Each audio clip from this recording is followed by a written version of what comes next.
Bapak Ibu Saudara, betul hari-hari ini kita sedang melihat dunia itu dikuasai oleh pandemi COVID-19 yang berdampak kepada banyak hal. Di Indonesia, orang yang terinfeksi COVID-19 semakin banyak, yang meninggal semakin banyak. Kemudian negara-negara banyak yang sudah menyatakan diri resesi. Tetapi justru sebaliknya yang saya sedang rasakan hari-hari ini Bapak Ibu Saudara. Terutama minggu ini. Itu saya rasakan bahwa wow, ada sesuatu yang dahsyat yang sedang terjadi. Ada sesuatu yang dahsyat yang Tuhan sedang akan lakukan. Tuhan akan kerjakan. Saya tidak pernah sesemangat, sebergairah minggu ini Bapak Ibu Saudara. Betul-betul minggu ini membuat saya semakin bergairah. Semakin bersemangat karena Tuhan menyatakan dirinya kepada saya. Tuhan melawat saya. Tuhan berbicara kepada saya tentang hal-hal yang dahsyat. Makanya saya ingin Bapak Ibu Saudara pun mengalami hari-hari ini. Pengenalan akan Tuhan, perjumpaan dengan Tuhan. Tangkap apa yang Tuhan mau lakukan hari-hari ini. Mungkin Bapak Ibu Saudara berkata, hari ini saya akan bicara dengan satu judul, meresponi nubuatan. Kenapa saya berkhotbah dengan judul meresponi nubuatan? Karena hari-hari ini, apa yang sedang terjadi hari-hari ini, banyak sekali nubuatan-nubuatan yang menyatakan akan ada kekacauan, akan ada bencana, akan semakin parah kondisi yang terjadi di seluruh dunia. Dan saya akui benar, nubuatan itu nggak salah. Benar. Ada banyak orang-orang yang dapatkan nubuatan hari-hari ini tentang rapture, ada yang terangkat, ada yang tertinggal. Ada yang dapat penglihatan tentang kebakaran, tentang chaos terjadi di beberapa tempat, tentang masa-masa yang sulit. Pertanyaan saya, kalau begitu, bagaimana dengan janji Tuhan? Dengan nubuatan-nubuatan tentang hal-hal positif yang harus terjadi, yang akan dialami oleh gereja Tuhan. Atau jangan-jangan nubuatan itu sebenarnya sudah terjadi, tapi kita salah mendefinisikan. Mungkin peristiwa-peristiwa itu sudah terjadi, cuma kita masih berharap sesuatu yang lebih besar. Bagaimana tentang janji Tuhan tentang kemuliaan Tuhan yang menutupi bumi? Bicara tentang kebangunan rohani yang besar. Nubuatan tentang penuaian jiwa-jiwa yang orang-orang bukan datang satu dua tapi berbondong-bondong, berduyun-duyun. Bagaimana nubuatan tentang kelimpahan, kekayaan bangsa-bangsa akan mengalir ke dalam rumah Tuhan melalui orang-orang percaya. Apakah itu sudah terjadi? Atau itu batal, nggak akan terjadi? Apakah kita sudah masuk pada zaman di mana antikris akan memerintah? Sehingga kemudian yang sudah dibuatan itu nggak akan terjadi atau sudah terjadi. Karena kita lihat sepertinya kejahatan berkuasa hari-hari ini, kekelaman, kegelapan sedang nyata hari-hari ini. Gereja nggak berkutik. Beberapa gereja sudah melakukan ibadah, tapi belum bisa bebas. Ibadah offline. Tapi banyak gereja termasuk kita, belum bisa melakukan ibadah secara offline. Masih online. Ada banyak batasan-batasan yang terjadi. Apakah kemudian memang gereja harus menyelesaikan perjalanan di dunia ini seperti ini? Makanya hari ini saya ingin bicara tentang meresponi nubuatan. Saya akan mulai dari Lukas 8 ayat 22 sampai 25. Saya mulai dengan cerita ini terlebih dahulu. Ini kisah nyata, ini pernah terjadi 2000 tahun yang lalu. Kisah Rasul pasal yang ke-8 ayat yang ke-22 sampai 25. Saya baca dulu dengan cepat cerita ini. Pada suatu hari Yesus naik ke dalam perahu bersama-sama dengan murid-muridnya. Dan ia berkata kepada mereka, marilah kita bertolak ke seberang danau, lalu bertolaklah mereka. Dan ketika mereka sedang berlayar, Yesus tertidur. Sekonyong-konyong turunlah taufan ke danau, sehingga perahu itu kemasukan air dan mereka berada dalam bahaya. Maka datanglah murid-muridnya membangunkan dia, katanya, Guru, Guru, kita binasa. Ia pun bangun, lalu menghardik angin dan air yang mengamuk itu. Dan angin dan air itu pun reda, dan danau itu menjadi teduh. Lalu katanya kepada mereka, di manakah kepercayaanmu? Maka takutlah mereka dan heran. Lalu berkata seorang pada yang lain, siapa gerangan orang ini? Sehingga ia memberi perintah kepada angin dan air, dan mereka taat kepadanya. Bapak Ibu Saudara, cerita ini dimulai dengan Yesus berkata, marilah kita bertolak ke seberang danau. Dan kalau Bapak Ibu sudah baca selanjutnya cerita ini di ayat 26, dan selanjutnya itu cerita tentang ternyata kenapa Yesus mau pergi ke seberang danau, ke satu daerah namanya Gerasa. Karena di Gerasa itu ada orang yang dirasuk roh jahat yang diam di kuburan. Yang kemudian terkenal dengan Yesus yang istilah legion, yang dikuasai oleh 6.000 roh jahat. Kemudian roh jahat itu minta supaya dipindahkan ke babi-babi, babi-babi itu jatuh ke dalam jurang dan mati. Jadi Yesus punya tujuan kenapa dia harus pergi ke sana. Ternyata dia ingin membebaskan orang yang dikuasai oleh roh jahat. Orang yang diikat oleh roh jahat. Itu tujuan Tuhan. Itu rencana Tuhan. Kenapa dia katakan, ayo kita pergi ke sana. Nah, Yesus mulai dengan, marilah kita bertolak ke seberang. Jadi tujuannya, perhatikan Bapak Ibu Saudara, seberang. Katakan seberang. Jadi tujuannya itu di seberang. Itu yang Yesus sudah katakan, maka mereka mulai bertolak. Tapi kemudian ketika mereka sedang berlayar, Yesus tertidur, dan tiba-tiba turunlah taufan ke danau, sehingga perahu itu kemasukan air, dan mereka berada dalam bahaya. Peristiwa sesuatu terjadi, mereka dalam bahaya, kemudian mereka datang bangunkan Yesus dan bilang, kita binasa. Kita binasa. Nah, saya ingin mengajarkan kita hari ini bahwa pertama, kalau Yesus bilang kita akan ke seberang, pasti kita akan ke seberang. Seberang itu bicara tentang tempat di mana kita akan mengalami semua janji Tuhan. Sama seperti orang Israel, kamu akan menyeberangi sungai Yordan ini untuk masuk ke tanah perjanjian. Itu pasti mereka alami. Kita punya seberang di dunia ini dan di dunia akan datang. Seberang di dunia ini adalah tanah perjanjian Tuhan, janji-janji Tuhan atas hidup kita yang akan kita alami di dunia ini.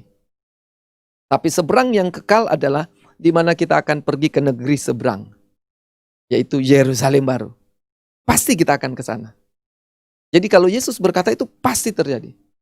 Tetapi hanya karena Yesus berkata, bahkan kita tetap di dalam Yesus. Lihat, Yesus bersama-sama dengan kita. Bukan berarti tidak akan ada masalah. Lihat di sini, Yesus satu perahu, satu pelayanan, satu rumah. Yesus ada bersama-sama dengan mereka. Kita pikir, wah kalau kita bersama Yesus aman, tenang, nggak ada gangguan. Ternyata ini ada gangguan. Jadi Bapak Ibu Saudara, banyak orang mulai berpikir, aduh, salah saya apa ya? Waduh, saya udah ninggalin Tuhan ini. Waduh, saya sudah berdosa nih. Sampai peristiwa ini terjadi. Dengar baik-baik Bapak Ibu Saudara. Walaupun kita ada bersama Yesus, Yesus tetap dalam kita. Bukan jaminan kita nggak akan menghadapi masalah. Dan di sini dikatakan tiba-tiba datang taufan, danau. Sehingga perahu itu kemasukan air dan mereka berada dalam bahaya. Nah, seringkali ketika hal-hal itu terjadi, kita salah berespon. Kita lihat di sini, mereka lebih sibuk menangani angin dan air yang masuk ke dalam perahu. Jadi mereka kan pakai perahu, pakai layar gitu ya. Jadi kalau saudara pernah di pinggir pantai, saudara tahu ada perahu yang pakai layarnya. Saya pernah tinggal di pantai, jadi saya tahu. Di pinggir pantai tentunya, bukan tinggal di pantai ya. Jadi saya tahu. Kalau angin sangat kencang, mereka harus atur layarnya supaya jangan robek. Diatur, harus ditahan, itu harus kuat nahannya. Karena ini perahu bukan kecil, muridnya aja 12. Jadi mungkin mereka ada 13 orang dalam perahu ini dengan Yesus. Atau mungkin bisa lebih. Atau juga bisa kurang. Tapi berarti perahu ini cukup besar, sehingga kain layarnya itu cukup besar juga. Jadi mereka harus tahan. Kedua, mereka sibuk dengan air yang masuk ke dalam perahu untuk dikeluarin. Nah, banyak di antara kita lebih sibuk menangani dampak dari tofan angin ini daripada menangani penyebabnya. Akhirnya kita kelimpungan, aduh, buang air, capek. Nah, kita capek buang air, capek untuk tahan layarnya. Mestinya kita harus selesaikan masalahnya. Jadi di sini kita lihat mereka menangani itu, bahkan muncul perkataan-perkataan negatif. Wah, guru, binasa kita, mati kita, binasa. Binasa itu di dalam Alkitab, charis, itu artinya bisa tidak sampai ke tujuan. Itu binasa. Jadi bukan hanya berarti mati. Binasa itu bisa berarti tidak sampai ke tujuan, ke seberang, ke janji Allah, ke apa yang Tuhan sudah katakan pada kita, kita nggak akan alami. Itu maksudnya binasa. Jadi binasa kita. Nah, Bapak Ibu Saudara, dalam kondisi seperti ini, hati-hati dengan perkataan kita. Walaupun kita sedang menghadapi masalah-masalah, pergumulan, kan akibat pandemi COVID-19 ini, jangan keluar perkataan-perkataan negatif. Nah, kenapa keluar begitu? Karena kita salah mendeteksi tentang apa yang sedang terjadi. Sehingga kemudian mempengaruhi perasaan kita. Perasaan kita jadi negatif. Dan perkataan-perkataan kita jadi negatif. Pikiran kita jadi negatif. Kita berpikir, wah, bahaya, kita bisa mati. Kita nggak akan sampai ke seberang. Kita mulai berpikir begitu. Wow, antikris akan memerintah. Wow, gereja Tuhan akan sembunyi di bawah tanah. Wah, saya akan dipancung. Wah, saya gimana mau dapat uang hari-hari ini? Wow, resesi akan melanda Indonesia. Oh, kita nggak akan dapat pekerjaan. Bisnisnya gagal. Kita mulai berpikir hal-hal yang negatif. Kemudian akhirnya kita mulai mempengaruhi perasaan kita. Kita stres, kita tertekan karena kondisi yang terjadi. Kemudian kita mulai mengucapkan perkataan-perkataan yang salah. Lihat, waktu mereka datang kepada Yesus, apa yang Yesus lakukan? Yesus nggak kaget, net. Wow, air udah masuk ke dalam perahu. Wow, layarnya udah mau sobek. Yesus nggak kemudian beri perintah, ayo cepat, keluarin air. Buang barang-barang yang ada di dalam. Supaya aman, buang barang. Nah, saya pernah mengalami, Bapak Ibu Saudara. Kami pernah di daerah Manado, namanya dari Bunaken. Sangat terkenal di seluruh dunia, ini Taman Laut Bunaken. Waktu kami pulang dari Bunaken mau ke Manado, tiba-tiba ada ombak pecah. Ombak pecah itu nggak jelas. Dari berbagai arah. Kita diombang-ambing di tengah laut. Sampai kemudian teman saya bilang begini, wah, nggak apa-apa deh, bas saya ini tenggelam. Asal saya masih selamat. Jadi orang mulai berpikir untuk buang-buang barang yang ada di dalam perahu. Supaya perahu itu bebannya berkurang, sehingga lebih aman untuk menghadapi. Wajar orang berpikir begitu.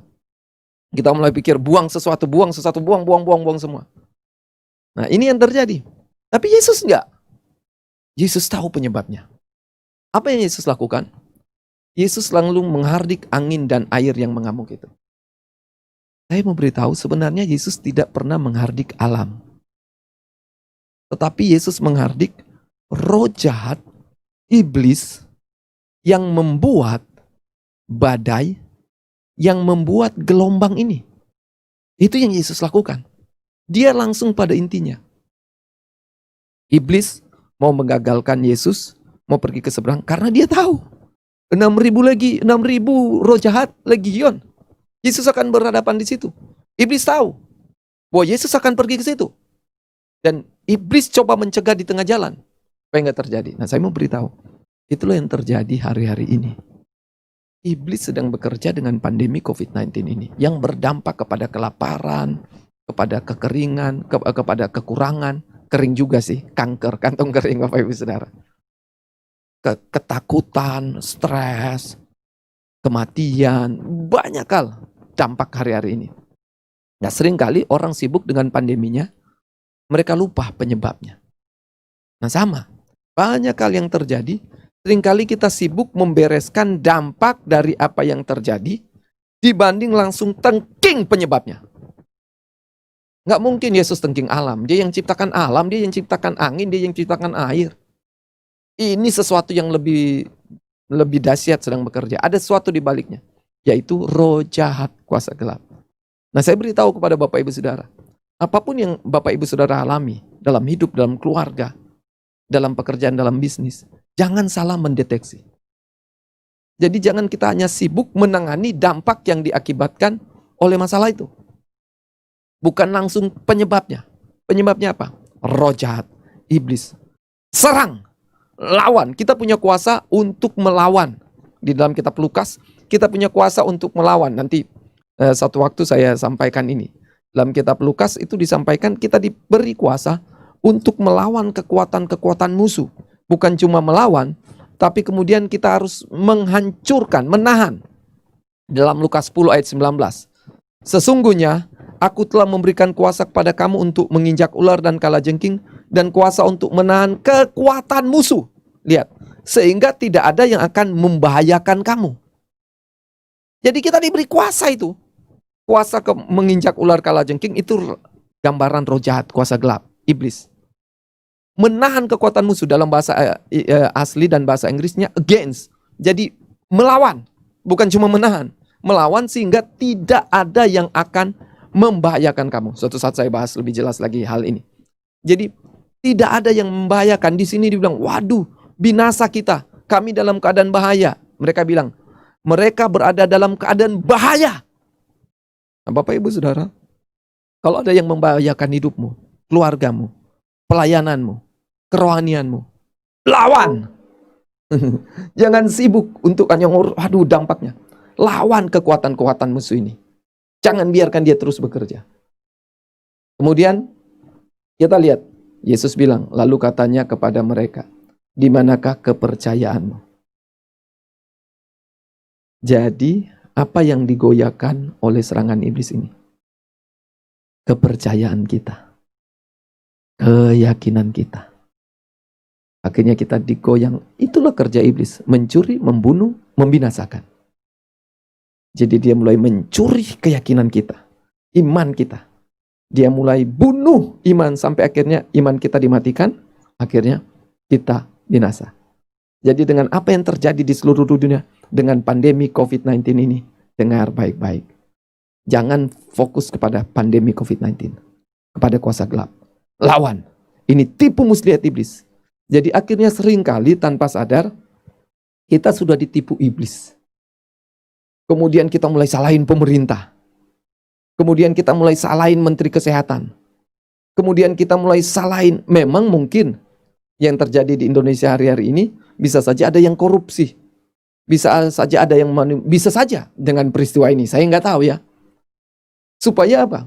Iblis memanfaatkan kondisi seperti ini untuk membuat orang berbuat salah. Kemudian terjadi perpecahan di bangsa ini. Mereka mulai saling menyerang, mulai saling menyalahkan. Saya beritahu ini adalah sesuatu yang baru. Belum ada yang pengalaman menghadapi ini. Dengar, belum ada yang pengalaman menghadapi ini. Sehingga bisa saja memang Menteri Kesehatan buat kesalahan, Gubernur buat kesalahan, Bupati buat kesalahan, Presiden membuat kesalahan, Menteri-menteri yang disuruh tangani buat kesalahan. Karena ini sesuatu yang baru. Menangani COVID-19 dan dampak yang diakibatkan terhadap perputaran ekonomi. Kita masih coba-coba raba-raba apa yang dilakukan. Jadi bisa saja ada kesalahan-kesalahan yang terjadi. Nah seringkali ini permainan iblis. Tipu daya iblis sehingga kemudian mulai menyerang. Ada kelompok yang ingin menjatuhkan pemerintah. Kenapa? Karena ekonomi anjlok. Padahal semua juga tahu bukan cuma Indonesia. Bank Dunia sudah mengatakan ekonomi akan terkoreksi sekian persen. Bukan cuma Indonesia. Negara lain sudah menyatakan lebih dulu mereka resesi.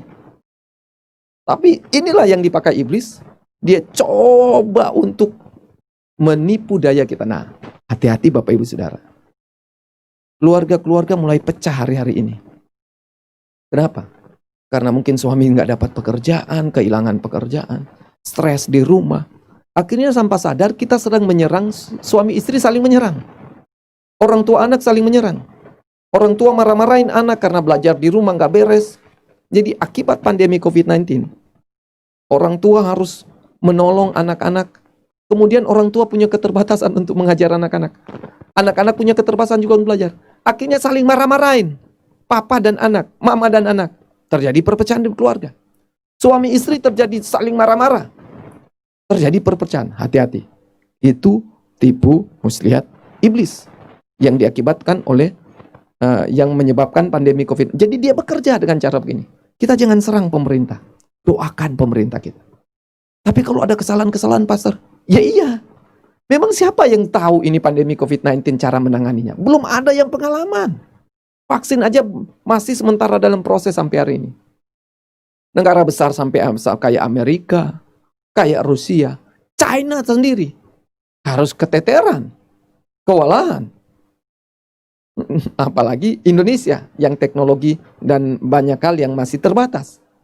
Jadi daripada kita salahin pemerintah, doain pemerintah dan hancurkan kuasa gelap yang sedang bekerja. Amin. Jangan kita ditipu oleh tipu daya kita ikut permainan. Bangkitkan iman kita. Yesus datang bilang begini, di manakah kepercayaanmu? Jadi dia mulai menyerang kepercayaanmu, sehingga engkau mulai nggak beriman lagi, engkau mulai nggak yakin lagi, engkau mulai malas-malasan. Ya udahlah, saya nggak mungkin akan menikah. Udah begini, susah. Atau antikris sudah mau datang, Tuhan sudah mau datang, ya udah nggak sempat menikah. Hei, saudara masih mau punya anak, jangankan menikah, masih mau punya anak. Amin. Yang belum menikah bilang, saya pasti menikah. Saya kurang dengar, karena di sini ada orang-orangnya juga bilang saya mau pasti menikah. Amin. Yakin, saya pasti punya rumah, saya pasti punya perusahaan. Jangan mulai ditipu oleh permainan iblis. Oh, antikris sudah mau memerintah. Oh, dunia sudah makin sulit. Udah kamu ngumpet aja. Kerjanya doa puasa aja, doa puasa, doa puasa, doa puasa. Jangan tertipu, Bapak Ibu Saudara. Yang sudah menjalin hubungan, udah dah. Percuma kita mau menikah. Tuhan udah mau datang. Kita fokus aja deh daripada kita nggak diangkat. Hati-hati Bapak Ibu Saudara. Ini permainan iblis yang kelihatannya rohani. Tapi lihat, kita belum mengalami kekayaan bangsa-bangsa. Jangan sampai ditipu, dinindabobokan oleh iblis. Kemudian iman kita, keyakinan kita mulai goyang. Ya udahlah, saya nggak akan alami saya punya perusahaan, saya akan punya rumah, saya akan punya istri, saya punya suami, saya punya anak. Tidak. Kalau Tuhan pernah berbicara kepada saudara, imani itu.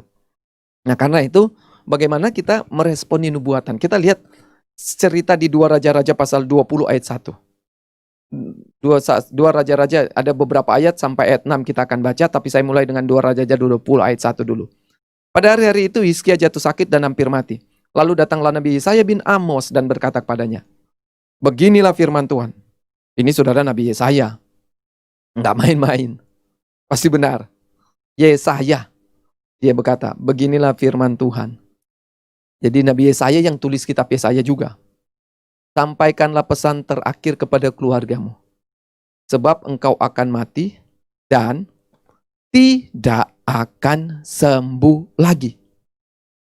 Ini Yesaya bernubuat dan ini benar dari Tuhan. Akan mati, tidak akan sembuh lagi. Tapi kita lihat ayat yang keempat. Di ayat 4 tiba-tiba, tetapi Yesaya belum lagi keluar dari pelataran tengah. Tiba-tiba datanglah firman Tuhan kepadanya. Terus ayat yang ke-6. Ayat yang ke-6. Aku akan memperpanjang hidupmu 15 tahun lagi. Loh, tadi dia baru bilang engkau pasti mati, engkau akan mati, tidak akan sembuh lagi. Dia belum sempat keluar dari istana, dia balik lagi. Tuhan bilang akan perpanjang hidupmu 15 tahun lagi. Nabi palsu dong ini Yesaya kalau begitu. Kok kenapa tiba-tiba berubah? Apa setelah dia sampaikan kemudian dia mulai pikir-pikir, salah kali yang saya sampaikan ya. Jangan-jangan salah, gimana kalau nggak mati? Gimana, aduh, udah deh saya balik lagi sampaikan. Dia nggak nabi palsu. Jadi banyak Bapak Ibu Saudara, seringkali kalau kita dapat nubuatan, kita pikir itu pasti akan terjadi. Terutama nubuatan yang berhubungan dengan penghakiman, penghukuman, bencana, musibah. Kita pikir itu pasti akan terjadi. Sehingga kalau nggak terjadi kita bilang orang itu salah. Nubuatnya salah. Dia pasti nabi palsu. Bukan. Kita lihat apa sebenarnya yang terjadi. Kita lihat di ayat yang kedua, ayat 3 dan ayat 5. Lalu Hizkia memaling. Jadi ketika dia dapat nubuatan ini, Hizkia dapat nubuatan ini yang dia lakukan. Lalu Hizkia memalingkan mukanya ke arah dinding dan ia berdoa kepada Tuhan. Tuhan, ingatlah kiranya bahwa aku telah hidup di hadapan-Mu dengan setia dan dengan tulus hati, dan bahwa aku telah melakukan apa yang baik di mata-Mu. Kemudian menangislah Hizkia dengan sangat. Ayat yang kelima. Tuhan bilang kepada Yesaya, baliklah dan katakanlah kepada Hizkia, raja umatku. Beginilah firman Tuhan, Allah Daud bapa leluhurmu. Telah ku dengar doamu dan telah ku lihat air matamu. Jadi ketika kita dapatkan nubuatan, apakah nubuatan itu bisa dibatalkan? Bisa. Jadi lihat bagaimana caranya. Lewat doa, lewat air mata. Cerita tentang Niniwe. Yunus dapat nubuatan dari Tuhan. Beritahu ke Niniwe. Kalau mereka nggak bertobat, wah Tuhan akan jungkir balikan Niniwe ini. Akan dibakar. Akan dibinasakan oleh Tuhan. Ya udah. Dengan bergairah. Yunus sebelumnya kan dia lari. Tapi akhirnya setelah diperintahkan, oke. Karena dia punya hati yang tidak beres dengan Niniwe. Niniwe ini bangsa yang menjajah Israel. Sehingga dia ingin Niniwe ini binasa. Niniwe ini hancur. Jadi Niniwe ini jahat kepada Israel. Dia ingin hancur. Jadi Yunus datang bernubuat. Dan diharapkan itu terjadi. Diharapkan itu terjadi. Ketika nggak terjadi dia marah-marah. Dia marah sama Tuhan. Kenapa nggak terjadi? Nah banyak orang nubuatannya benar, hatinya nggak tulus. Sekali lagi, nubuatannya benar, tapi hatinya penuh kebencian. Sehingga dia ingin itu terjadi. Dia sampai marah sama Tuhan. Makanya Tuhan tegur dia dengan pohon jarak. Yang tumbuh, kemudian tiba-tiba layu. Dia marah. Bapak Ibu Saudara, banyak sekali kita meresponi nubuatan seperti itu. Harus terjadi, biar kapok, biar rasain, biar kapok. Tapi kenapa itu nggak terjadi? Kalau sudah baca di kitab Yunus, bangsa orang-orang Niniwe itu bertobat sungguh-sungguh. Mereka berpuasa, mereka mencari Tuhan. Berapa lama? Nggak sampai lama, 40 hari. Sudah, apa yang terjadi? Niniwe diselamatkan, Niniwe diampuni Tuhan. Sebaliknya, Yunus marah besar. Banyak orang seringkali punya respon yang salah. Terutama mereka yang menyampaikan nubuatan. Jadi memang nubuatannya benar tapi punya semangat menghakimi. Menjatuhkan. Terjadi, rasain terjadi. Dia ingin itu terjadi. Saya ingin bawa sekarang tentang gereja. Kalau gitu sekarang yang terjadi gimana pastor? Tentang gereja dewasa ini. Dengan pandemi COVID-19 ini, apa ini akan terus meningkat sampai antikris memerintah. Jadi gereja sudah nggak bisa apa-apa lagi, terus akan merosot gereja ini sampai kita akan dikuasai antikris. Bagaimana dengan janji-janji Tuhan? Apakah itu sebenarnya sudah terjadi, tapi kita nggak menyadarinya? Atau kalau itu belum terjadi, apakah kemudian tidak akan terjadi lagi? Kita lihat di dalam Kisah Rasul 3 ayat 21. Kisah Rasul pasal 3 ayat 21. Kristus itu harus tinggal di sorga sampai waktu pemulihan segala sesuatu seperti yang difirmankan Allah dengan perantaran nabi-nabinya yang kudus di zaman dahulu. Alkitab berkata bahwa Kristus, Yesus harus tinggal di surga sampai segala sesuatu itu dipulihkan sesuai dengan firman Tuhan yang disampaikan oleh nabi-nabinya.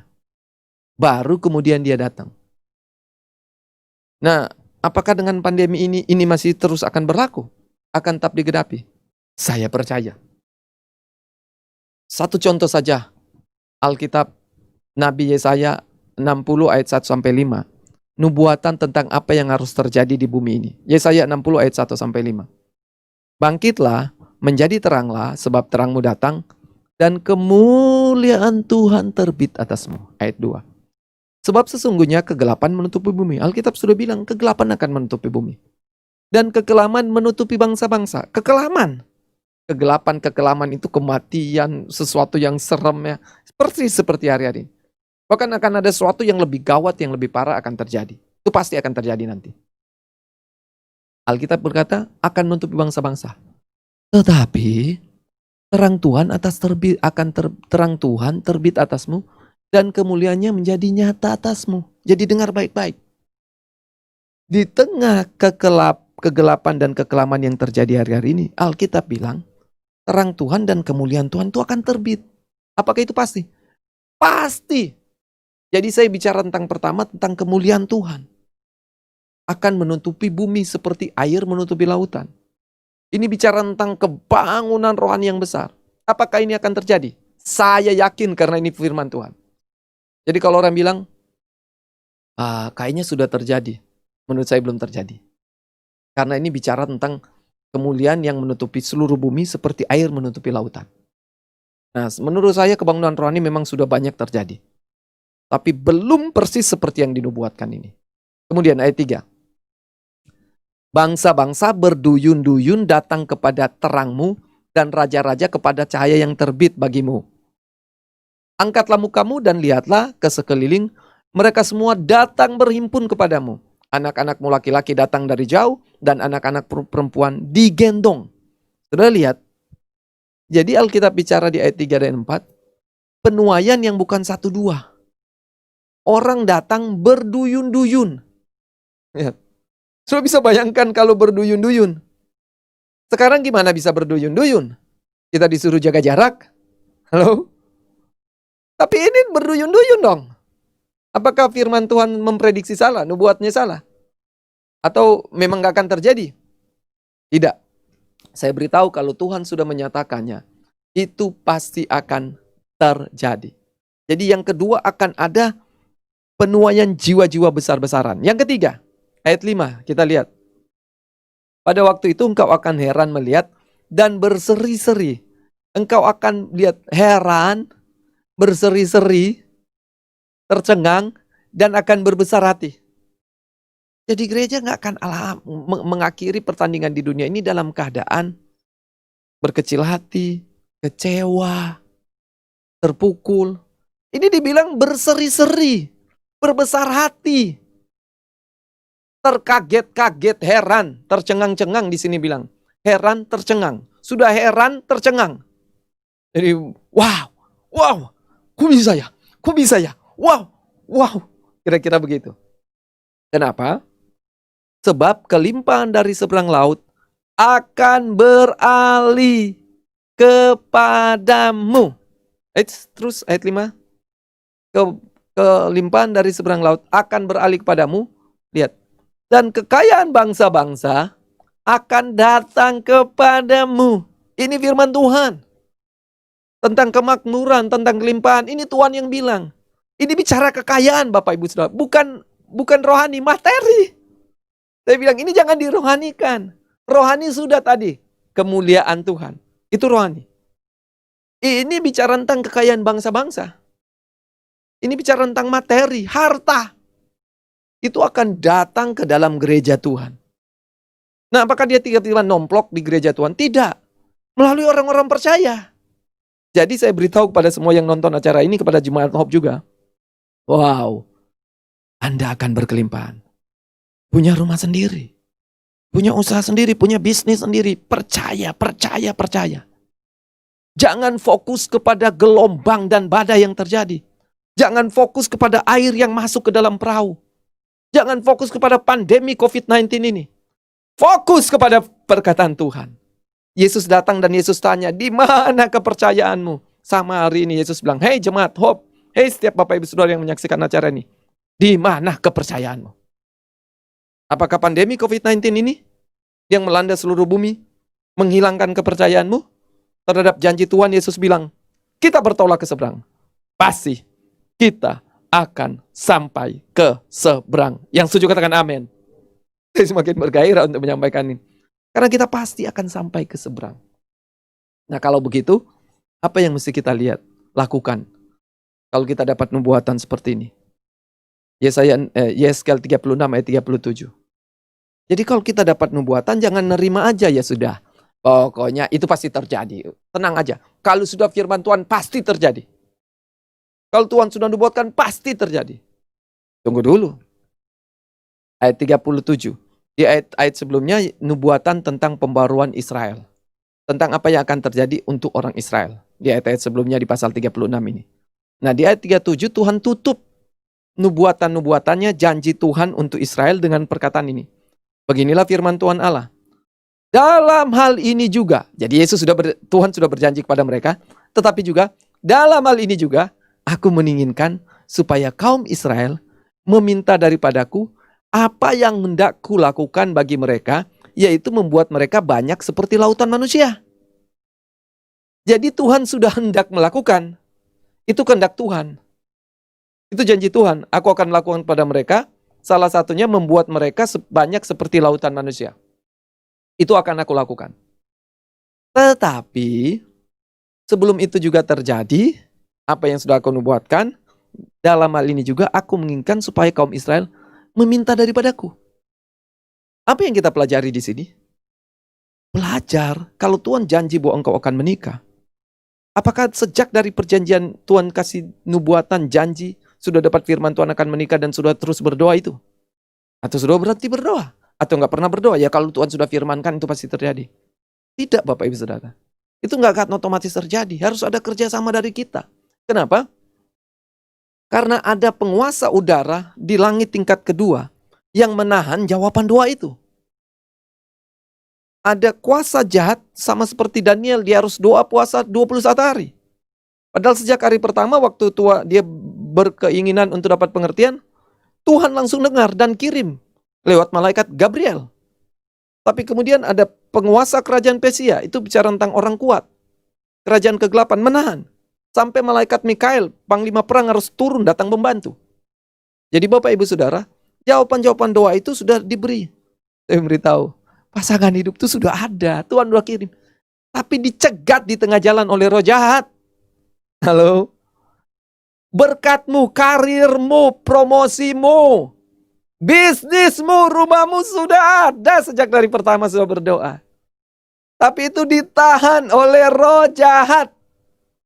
Saya baru berdoa supaya itu terjadi. Karena Tuhan bilang dalam hal ini aku ingin kamu berdoa. Ini contoh nih. Di dalam 1 Raja-Raja 18. Ini Elia, siapa yang gak tahu Elia?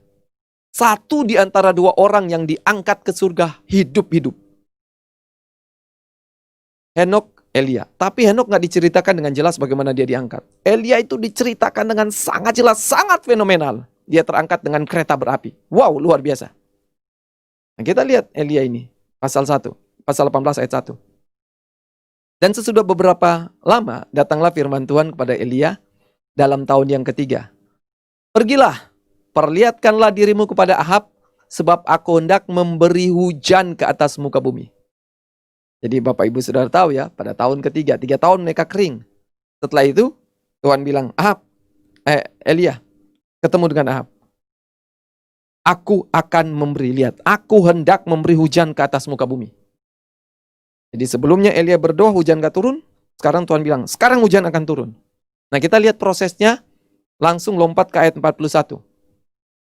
Setelah Elia dan nabi-nabi Baal, nabi Asyera, total ada 850, berhadapan dengan bikin korban, dan semuanya. Kemudian Elia yang berhasil, semua tahu ceritanya, api turun dari langit. Kemudian mereka bunuh nabi-nabi Baal itu. Apa yang terjadi selanjutnya? Kita lihat ayat 41. Kemudian berkatalah Elia kepada Ahab, pergilah, makanlah dan minumlah, sebab bunyi dera hujan sudah kedengeran. Lihat, dia bilang, pergi Elia, pergi Ahab, bunyi dera hujan sudah kedengeran. Apakah benar-benar seperti itu? Kita lihat ayat 42. Lalu Ahab pergi untuk makan dan minum, tetapi Elia naik ke puncak gunung Karmel. Ngapain dia di situ? Lalu ia membungkuk ke tanah dengan mukanya di antara kedua lututnya. Ini sikap berdoa yang sungguh-sungguh. Ayat 43. Setelah itu ia berkata kepada bujangnya, naiklah ke atas, lihatlah ke arah laut. Bujang itu naik ke atas, ia melihat dan berkata, tidak ada apa-apa.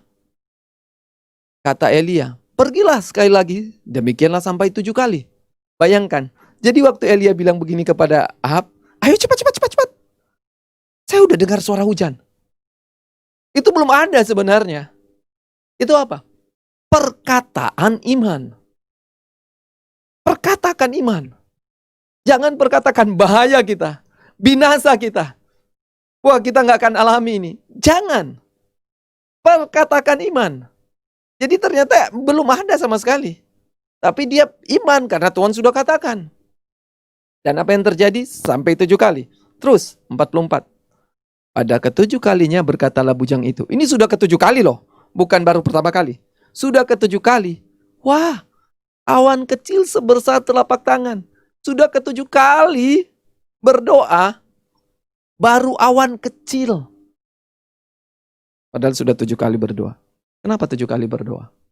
Angka 7 itu bicara tentang angka sempurna. Tapi 7 itu juga bicara tentang sudah selesai. Tuntas. Artinya kalau kita berdoa, angka 7 itu bicara juga tentang angka kepenuhan. Jadi artinya kalau kita berdoa itu harus doa sampai penuh, full, tuntas. Jangan berhenti. Doa harus sampai selesai. Sebelum dijawab, teruslah berdoa. Itu maksudnya. Jadi bukan soal 7 kali, 10 kali, 20 kali. Tapi berdoalah sampai itu terjadi. Dia bilang, wah sudah awan sebesar telapak tangan timbul dari laut. Lalu kata Elia, pergilah, katakan pada Ahab, pasang keretamu, turunlah, jangan sampai engkau terhalang oleh hujan. Ayat 45. Maka dalam sekejap mata, langit menjadi kelam oleh awan badai, lalu turunlah hujan yang lebat.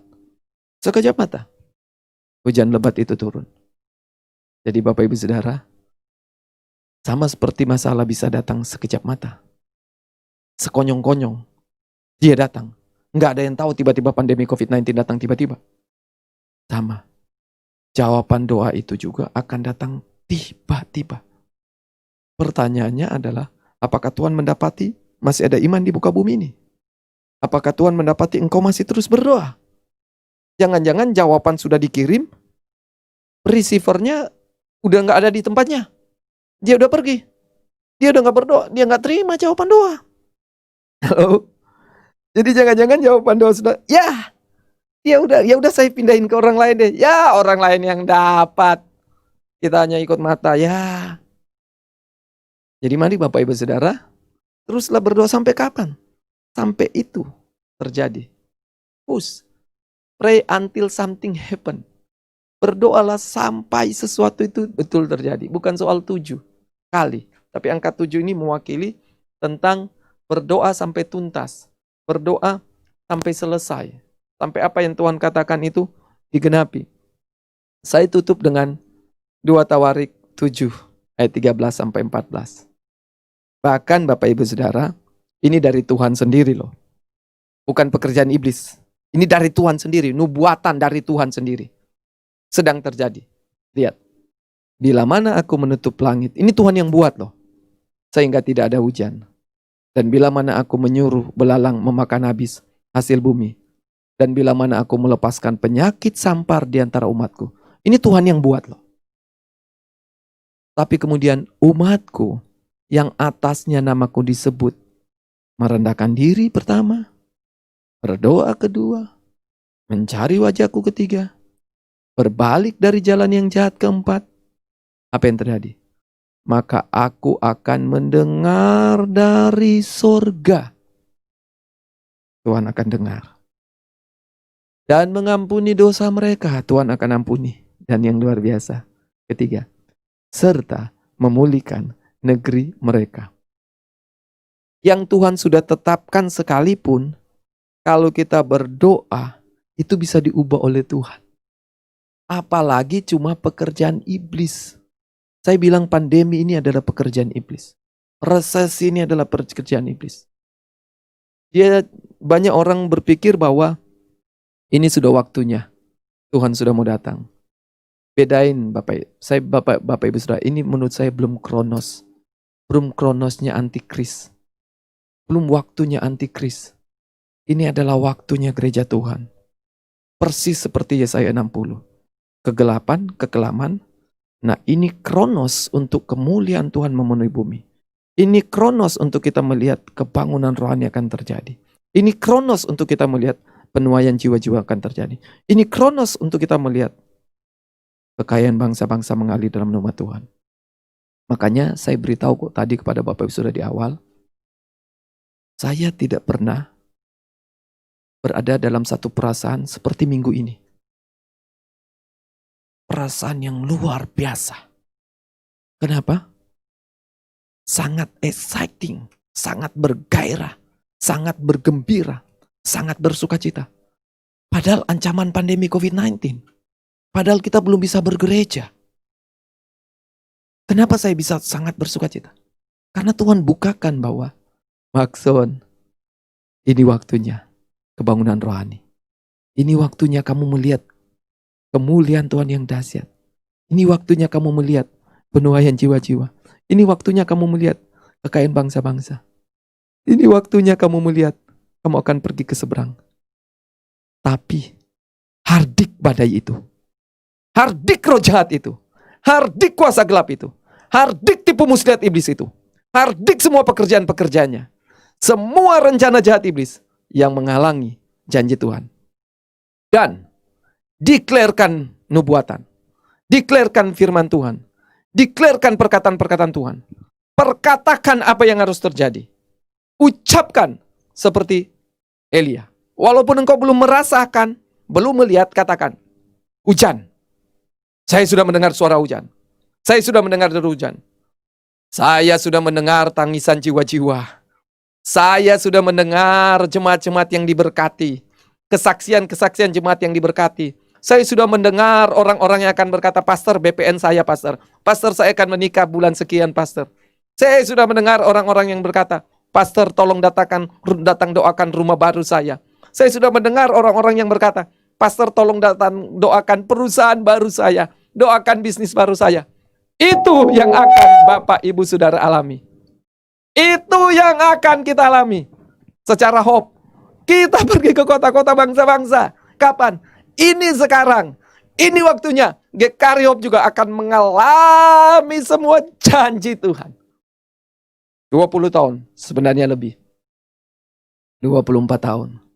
Kita mencucurkan air mata. Saya undang semua pemain musik. 27 tahun. Kita berdoa. Enggak pernah, 24 tahun. Enggak pernah sia-sia. Tuhan dengar tetesan air mata kita. Tuhan dengar semua pengorbanan kita. Tuhan lihat sama seperti Hizkia. Tuhan, lihat apa yang sudah aku buat. Lihat apa yang sudah aku korbankan. Saya beritahu, semua yang sudah dikorbankan oleh Bapak Ibu Saudara. Selama sekian tahun ini.